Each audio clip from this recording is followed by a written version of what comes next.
हमारे स्कूल जाने से पूर्व माँ की तैयारी ऐसी होती थी मानो भारत पाकिस्तान का युद्ध लड़ा जाना हो। उसका भाग दौड़ कर नाश्ता बनाना, बीच बीच में आकर हमें जगाना, नहीं जागने पर डांट फटकार लगाना, कभी कभी चादर खींच कर जाना ताकि ठंड लगने पर हम जग जाएं। पर हम ऐसे कमीने थे कि फिर से चादर ओढ़कर सो जाते थे। फिर माँ गुस्सा होकर नींद में ही हमें उठाकर बेड पर बैठा देती थी। कभी कभी तो ऐसा होता था हम आंखें मूंदे रहते थे और माँ ब्रश करा रही होती थी। हम इस लायक भी नहीं थे कि अपना ड्रेस खुद पहन सके।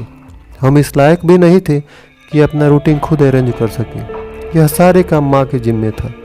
हम एक भी काम करते तो नहीं थे, ऊपर से माँ पर रोब झाड़ते रहते थे। ऐसे बदमाश थे हम। ऐसी बदमाशियाँ थी हमारी कि कभी कभी मनपसंद खाना नहीं बना तो टिफ़िन छोड़कर चले जाते थे। इतना ही नहीं, इतनी परेशानी के बावजूद माँ हमारा बैग लेकर गेट तक आती और जब तक हम आंखों से ओझल न हो जाए तब तक हमें देखते रहती थी।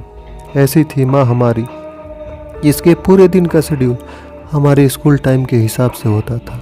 स्कूल से आने पर ड्रेस निकालना, सभी को अरेंज करके रखना, अपने हाथों से खाना खिलाना, हमारे नखरे उठाना।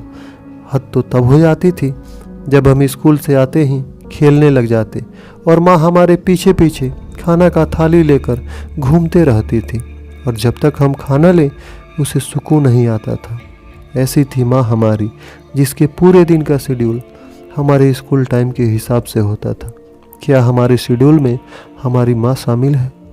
क्या हमारे शेड्यूल में हमारी माँ शामिल है?